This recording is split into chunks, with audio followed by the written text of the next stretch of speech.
everybody. This is Greg-Petix, founder, curator, docent, and gift shop employee of the Petixonian Institute of Comic Book Studies.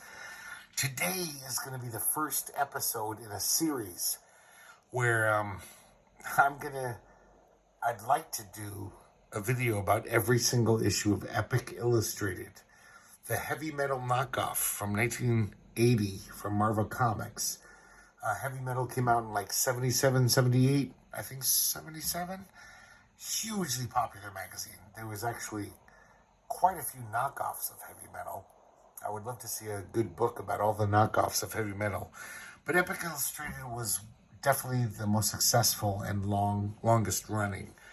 And it was Marvel Comics trying to get in on the game. So, as you can imagine, it's much tamer than Heavy Metal. Even though it didn't have to adhere to the Comic Code Authority, Marvel was still Marvel. And so they weren't going to get too crazy. You might see a nipple here and there, some gore, more gore than you're used to, or violence, but still not as nutty as Heavy Metal would get. But I loved this comic as a kid. It was... every month I look forward to it, or every other month. I think it might have been a bi-monthly. But basically it came out when I was 13. Actually, I think I was 12. And I instantly was in on this shit and bought every issue religiously until it ended a few years later. But, so here it is, Epic Illustrated, #1. I have every issue, and I will show them to you over the... I don't know how long it will take. Maybe the next few months. So, they start off with a bang. They get Frank Frazetta to do their first cover. If we're going to do an epic fantasy magazine, you know, who would be better? Of course, it's not one of Frank Frazetta's best works. It's pretty tame. It's just a bunch of, looks like Roman soldiers getting ready to battle. It's still, you know, if you're a fan of Frazetta like I am, it's fucking gorgeous. But still, it doesn't really grab you. It's barely fantasy. I mean, it's not. This could just be a historical drawing of some Roman centurions. But, yeah, not a bad way to start off. This is an interesting thing. We're going to point out the ads where it seems like Marvel was just like, oh, this is our first slick magazine, color magazine. So we're going to get real ads from real advertisers. So you never saw ads for Kawasaki in a Marvel comic, you know. And so these are like ads that would be in any color magazine, but they're all kind of low rent. For example, Kotler jeans. I was a kid back then. I'd never heard of Kotler jeans. You know, this is the era of big the jean wars.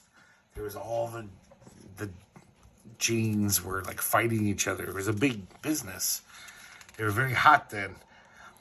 But, you know, they're obviously like a semi-adult type ad. This woman is reaching on this guy's pants. So obviously this is a magazine that's for more mature readers than a Marvel comic.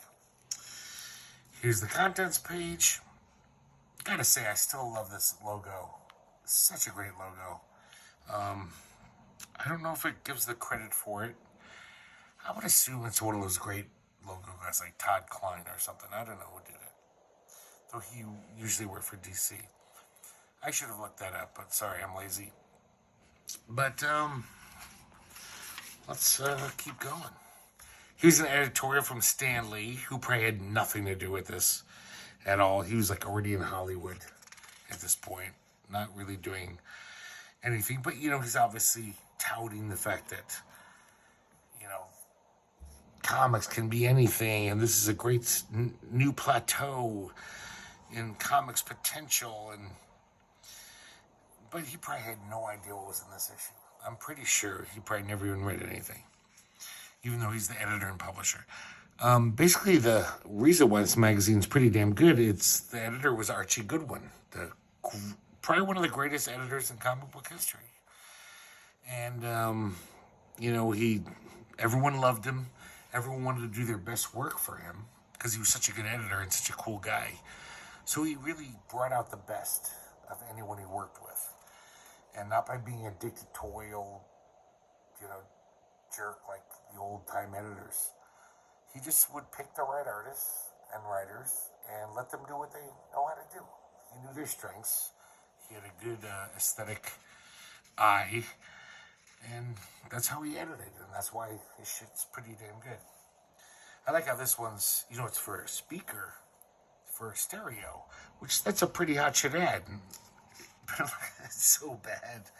They obviously this, the company owner hired his nephew in art school to draw this. It's really bad. But I mean, this was probably a very high paying ad, speaker company. It's not like the ads we saw in comics for onion gum and stuff, and candy and stuff. This is some high-end advertising. They do this thing here that's kind of it's feedback, because there's no letters in comics, obviously, it's the first issue, but they get all these big wigs in the world of comics and sci-fi and fantasy to basically just give a little blurb about how excited they are about Epic Illustrated. And I don't know if they sent them preview copies. I think they did. But it's just kind of, whatever. It's PR, I'm pretty sure a lot of these guys didn't. Like George Powell. This guy was probably in his 80s at this time. And I doubt he really read this issue.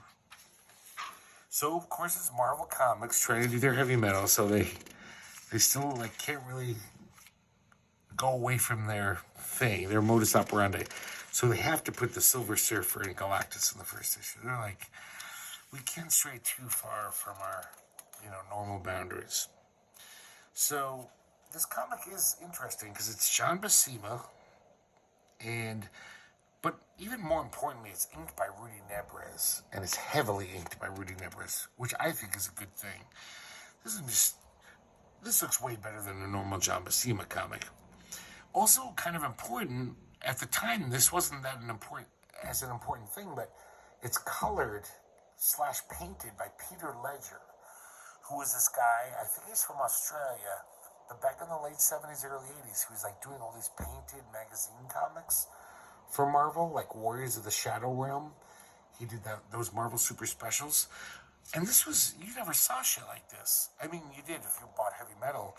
But if you were a Marvel kid like me, you'd pick up their Marvel Super Specials, and every now and then Peter Ledger, and just seeing these vibrant painted colors was kind of revelatory. It was pretty cool. I still think it looks pretty damn good, Just I love this, these crazy greens, and how this rock, instead of just being brown, is blue and reds. I think it looks pretty damn good. This comic is pretty shitty, though. Stan Lee actually wrote it. Probably the first comic he wrote in 5 years or something. Maybe 3 years, because he did that Silver Surfer graphic novel a few years earlier. But other than that, he hadn't written much of anything. But, yeah, it's very, for all the reasons you might not like the Silver Surfer, this comic sums them up. It's the Silver Surfer whining to Galactus about, I must know what lies behind the cosmic curtain at the end of the universe. And Galactus is basically just saying, dude, let it go. There's no answer. And, I'm pretty much a god, but trust me, there's nothing there. But Silver Surfer's kind of like a whiny kid. He's like, you lie. There's got to be the answer to this secret. There's no lock without a key. And then, they're basically just arguing. It's like a father arguing with his son, dude, trust me. Settle down. So Silver Surfer doesn't believe it. He's just like, fuck you, I'm going to find the answer. Gets a surfboard. By the way, I should mention, I love all this color. Look at this. This is God, imagine being 12 years old and all you're used to seeing is newsprint comic books with their shitty printing. This was pretty amazing. And, just here with the green highlights on Galactus' helmet. Some pretty stuff. So he's basically, Silver Surfer's going off to this, I don't know, it's the edge of the universe. It's the cosmic wall that, makes a boundary for the universe. And this is pretty nice. This is double-page spread where he's breaking through and he's going to find the answer, or he hopes. And it's got all this purple, horrible Stanley prose. Well, I wouldn't say it's horrible, but it's pretty stupid. It's very pretentious. It's very pompous. But, I'm not kicking this out of my eyeballs. This is a pretty nice double page spread here. Just the colors. And here's some more cool color. I love this position, the way Silver Surfer's holding onto his surfboard, like it's slowing down, so he's got to hold on. And then he finds, he finally gets to gaze on the answer to the riddle of the univ, and he stops, and he's like, no, no, no. And he realizes that all of his journey, he's back where he started, right behind Galactus, where he left. And Galactus says, I haven't moved. I told you. You just went in a big circle. There's no big secret. And, oh God, I have to read this to you. The final Silver Surfer comment, at last I understand. I searched for a place, but there is no place. The answer lies, -- within us. Oh my God. So this is how they start the first issue. But I was 12 at the time, so that was pretty profound and heavy to me, I'm sure. This makes sense. I'm sure this helped get the cover. They give a nice ad to Frank Frazetta and his t-shirts and prints. So this is pretty neat at the time, because this is Wendy Pini solo doing a nice little story, a little fantasy story. Actually takes place in the world of ElfQuest. At the time, it wasn't, but they later brought these little spinner characters into the world of ElfQuest. At the time, it was just some weird little story, because I was reading ElfQuest at the time. I was like, wow, I didn't know Wendy Pini did anything other than writing about elves. And it's just a cute little fantasy story. If you like Wendy Pini, you'll like it. Nice colors. Wendy Pini was pretty good at color, as we know from her cover art. And it's just these little fantasy creatures. They're like fairy elves who, they're kind of clueless. They go around basically making cocoons around all these sleeping creatures. And they think they're doing good. It's almost like their purpose in life. They just feel like they have to spin cocoons around everyone they find who's asleep. And I don't know what happens to them. I imagine they die because they can't get food. But then there's these... we kind of switch the angle, and there's this couple, a young couple, escaping their tribe. I think they're not supposed to be married or something. So they're like, oh, we have to escape or they'll kill us because, our love is taboo. And I remember seeing this 12-year-old. I was like, they're fucking. I mean, that's full-on fucking. And the spinners are all voyeuristically watching, all kind of happy. But then finally the tribe who've been hunting them down catch up to them. So they're on the run. But then the spinners help them out. I think that's what they're called, the spinners. And they attack the tribe. And they, put shit in their eyes and they stab them with their little tiny spears. And they chase them off. But then the irony is that even though they're their saviors and protectors, once they fall asleep and they're all happy to be together, they do the same thing to them. And they put them in a cocoon. They're all covered, probably to die. But at least they're together for the end of time. This was a new name to me when I first got Epic. I never saw this guy, Leo Duranona. Turns out later on, I guess he did some war comics for DC, I think. But I didn't have those at the time. And this is a very pretentious, stupid comic. But it's very well drawn. And it's almost like a 60s art film. Like some, French art film. Where these people are questioning their own reality. Who am I? What am I? I don't have any past memories. And they know that they're in a comic book, but they don't know what's going on. Like, she says, I can't see anything but lines around me. She's actually seeing the panel borders. And this guy says, you can see me as only as a line, right? We only have one dimension because they're drawings. And, of course, they're just victims of the plot. They're like, why the hell are we walking this way? I don't want to walk this way. It's like, I don't know. I guess our creator wants us to. So, these guys attack. And, he's just like, I don't really want to fight you. These warriors are like, why are you doing that? He's like, I don't know. It doesn't matter very much. They're just puppets, you know? And, he ends up killing all these guys. And then they get this feeling. He's like, I feel like this is the end. I don't know why. And then at the end, we see a photo. It's the artist erasing the last panel. So, it's the cruel fate of these characters. They're at the whim of some, comic creator. This one I loved as a kid because it was the 80s. It was about to be the 80s, but we already had that nuclear fear. Most kids my age, back in the early 80s when we were like teenagers, and like we all thought the nuclear bombs would fall any day. It was like I'd have nightmares about it all the time. So I love it. This is by Bob Larkin, the famous. He did lots of painted covers for Marvel magazines. When Marvel would put out paperbacks, he did a lot of the covers. Just a really photorealistic painter. As photorealistic as Boris Vallejo or something, but never as heroic. But he did some good stuff. So this is just some guy watching TV, and the thing says, oh, this is a test of the emergency broadcast system. He's a little annoyed because he can't watch a show, but then it's like his house starts to rattle. And he's obviously... And, I mean, this is some really good art. I haven't looked at this in a while. It's pretty amazing. And then obviously there's been a nuclear war. We see the city, it's all obliterated. But it's still saying this has been a test of the emergency broadcast system. This was only a test. So it's just a cute little ironic tale.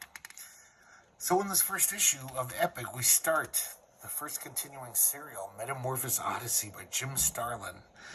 And this is a cosmic epic, which eventually led to the comic book Droid Star. He appears in this comic for the first time, and then goes on to take over the whole series when the comic becomes Dreadstar. But this is about Akhenaten, who he's basically like this super powerful wizard type guy for this empire. And but he doesn't like the way things are going, and he's kind of heroic. I really don't want to get into the whole thing of this. It's just like a decent space opera. It's got Jim Starlin, the master of galactic type stuff. Definitely 70s, early 80s Jim Starlin, the little panels. And, but basically it's, he's on this quest. He's finding all these people. You don't know why at first, but I'll get into it because there's more chapters coming up. So, in a way, he's almost like Silver Surfer because he leaves his loved one. His whole planet blows up, and because he has this important mission to go. This guy I've never seen since, well, before or since, Ray Rue. I assume he was a graphic designer of some sort.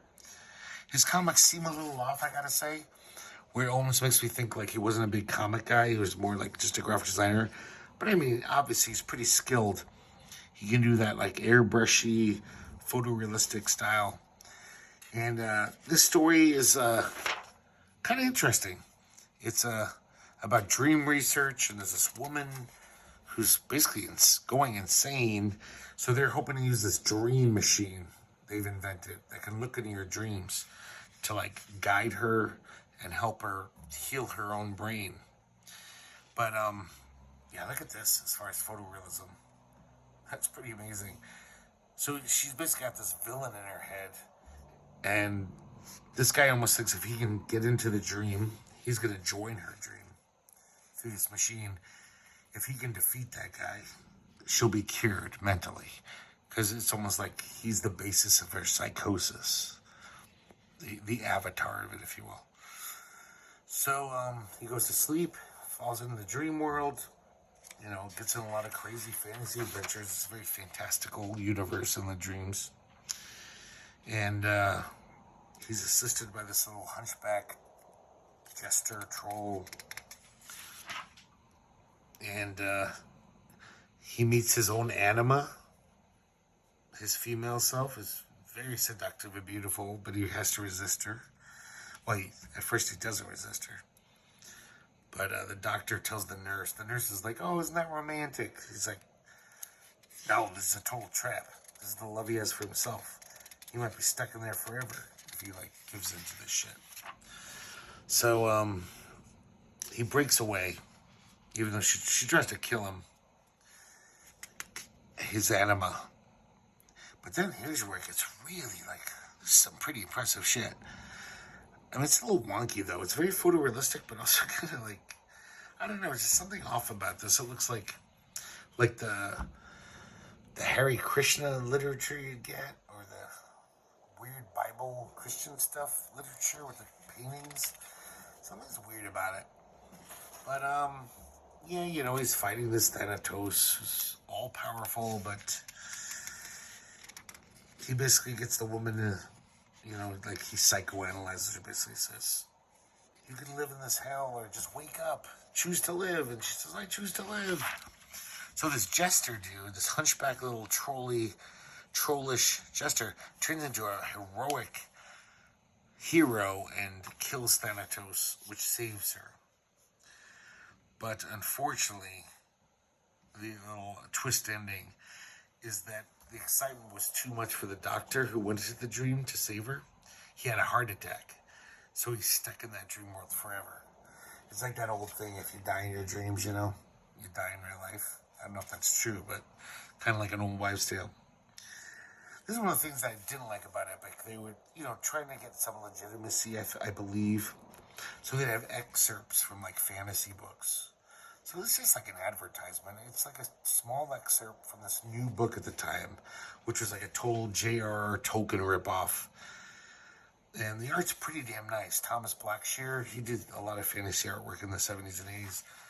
But still, I mean, yeah, I love this painting. It's a really nice fantasy painting, but it's just elves and wizards and dragons, and it's just nonsense. And also, it's an excerpt from a novel, so who gives a shit?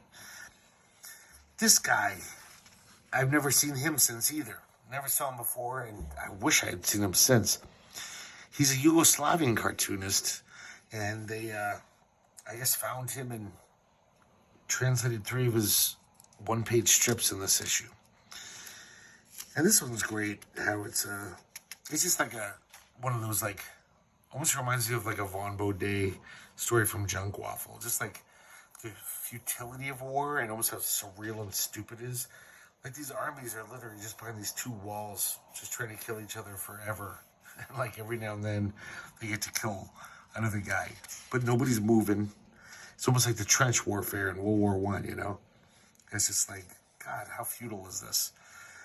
But then, and this one is kind of a little pretentious little whatever thing. Very typical of 70s undergrounds and ground level comics. And this guy comes up to this guy and says, hey, what's with you, man? I have no happiness. So this guy shows him his happiness. It's a ball that he took from a pouch. And he says, what will you do without it? And this guy says, I carry my happiness with me, in this little thing in his chest. And so the guy kills him and steals his happiness. So it's just one of those little whatever. It was the 70s.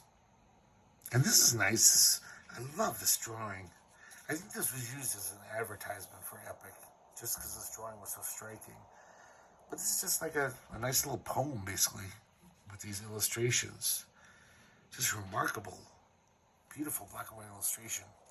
I would love to find more Mirko Illick. I've never heard of him since. Not even in articles or comic fanzines or comic scholarship. Never heard of him.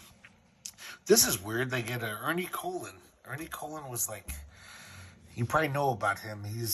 He did everything in comics. He drew for Harvey.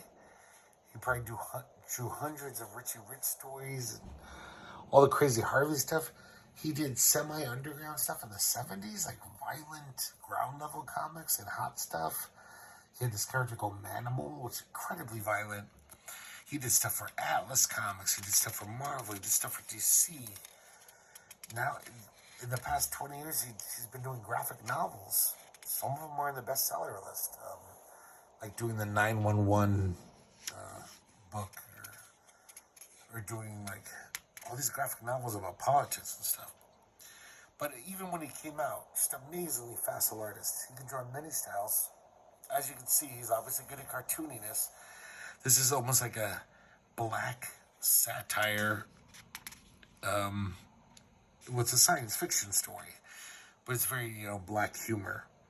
And this like Christian Earth guy comes to this, planet where they're pretty happy. It's almost like, the Native Americans and when the missionaries came. But these guys are even worse. Like, one guy even just questions him. It's like, we have our own God. We don't need your God. He shoots him with this ray and it reverts him to a fetus. Well, actually, just nothingness. Because he goes back to sperm and it floats through the air. But then this old wise guy, I'm sorry, not a wise guy, old wise man, he, the priest puts something in his ear that tells him the whole history of his culture and civilization and his God. And even though he hears it all, he's like, this guy's a pretty good shaman. He's just like, you can't move. He freezes him somehow with his, shamanness. And the sad thing is this whole story is just for a bad pun. Because, he's a friar. He's a Catholic missionary, friar, Christian missionary. And I guess they've been sending these guys out here for a while. These guys have all taken care of him. So after he freezes him, the old wise man, leader of the tribe or whatever, they serve him the head of the friar. And he sends a message out, send more friars. So kind of dopey. But I gotta say, this cartoon is gorgeous to me. I love Randy Cohen. It's just well-drawn cartooniness. He's great. Oh man, this one slayed me as a kid. I was a little familiar with Arthur Suydam from, I think, some DC mystery comics at this point. But this is like full-color Arthur Suydam. I had no idea he was this good. Obviously, like, inspired by Frank Frazetta and some other fantasy artists. But this is just his own, he just creates his own world. All the creatures are just these totally made-up animals, but they look like they could be real. And this guy is escaping from a battle. He's like the last survivor from some huge battle. He's exhausted. So he finally just passes out, falls on his face. And then all these little mushroom people, like mushroom heads, and they realize he's dead, but they're like, I guess, he landed on the queen. He's the king, and they're like, hey, sorry, this big lug, when he fell, he killed the queen. So, they're kind of like insects. So he's just like, we need another queen. So we gotta grow some more spores. And they figure out, this guy's a lot of, we can do a lot of spores. They shove him in his nostrils, between his toes. And then finally, I love this queen. She's like just this huge, psychotic-looking creature. And everyone's happy. He's like, we got a new queen. But then, right then, the goon suddenly wakes up after his long bout of unconsciousness because he was so exhausted. And these two enemy soldiers have been tracking him. It turns out they're right under him because when he gets up, he's all covered in the mushrooms and the moss. Basically, he's overgrown. He's almost like Swamp Thing. And when he comes up, he wakes up. These guys are like, what the fuck is that? They think it's some monster, and they run off scared. And the goon is completely clueless. And he's just like, oh, I wonder what the hell that was. Gets back on his writing frog and goes off. But I mean, it's not much of a story, but God, this Arthur Suydam art is so good. Beautiful stuff. So here's chapter 2 of Metamorphosis Odyssey. So now he's rounding up this crew, basically. Akhenaten, the guy we saw in the first chapter, the kind of a wizard type guy, space wizard. And Za lives on this harsh, horrible planet where there's just so few resources that basically everyone's a cannibal. You kind of have to just eat people, other, sentient creatures to survive. There's nothing there. It's rocks. There's no vegetation. So it's this whole shitty culture where, the whole planet is just like, it's basically dog eat dog or za eat za. But then, just by some twist of fate, this baby is born, this whatever the race they are, and he just does not like the taste of his fellow sapiens meat. He can't even take it as a baby. So luckily, he discovers that, how babies shove anything in their mouth. He discovers these bluish crystals that grow on the planet that actually keep him alive. So he does get to grow up to be a full-grown, whatever they are, monkey man. But, every day is just this fucking horrible struggle. Everyone's trying to eat you and attack you. It's like living in a zombie world, basically. But one day he discovers a female of the species and feels love for the first time. He protects her, falls in love with her, and becomes her mate. Of course, one day he comes home after looking for some bluish crystals. They've totally eaten her. She's half-eaten. He's just so... I think he's going to kill himself here. And, but he doesn't even know, he doesn't even have the verbiage to, discuss his sorrow. So Lord Akhenaten shows up. I guess he was drawn to this guy. He knew he was special. And he says, I need you. There's this darkness going across the universe. Join me. And we're going to go to a small planet called Earth. So then we see the second recruit here on the planet Earth. A young woman named Juliet. And this is kind of weird just seeing Jim Starlin draw. I don't know. It just looks like a alternative comic. It's just people talking. But then UFOs come to visit. These aliens. And there's a very Jim Starlin panel. Space creature. Space dude. And Akhenaten shows up to fight him. And almost looks like they got the best of him, but he kicks their ass. They actually chop his arm off with their laser beam or something. So he rescues Juliet and Zaz along for the ride. But unfortunately, strangely, Akhenaten, he's a little more complex than you thought. He's a very complex hero, because instead of waiting for the evil race, the Zygodians, to enslave Earth, he, with his powers, blows up every nuclear stockpile on Earth and just basically commits suicide for the planet Earth. And he tells Juliet, believe me, it's better this way. So it's kind of, sets it up that this is a very complex character, where he's a hero, but he'll also just blow up, a whole planet for the greater good. This is that,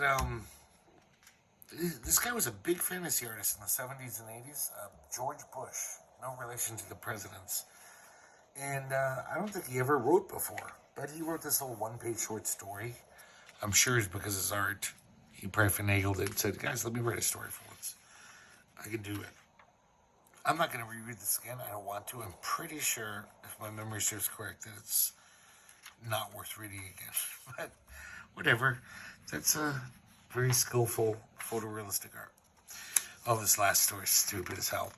Carl Potts, long-term Marvel guy, started in fanzines and went on to become a famous Marvel Comics editor.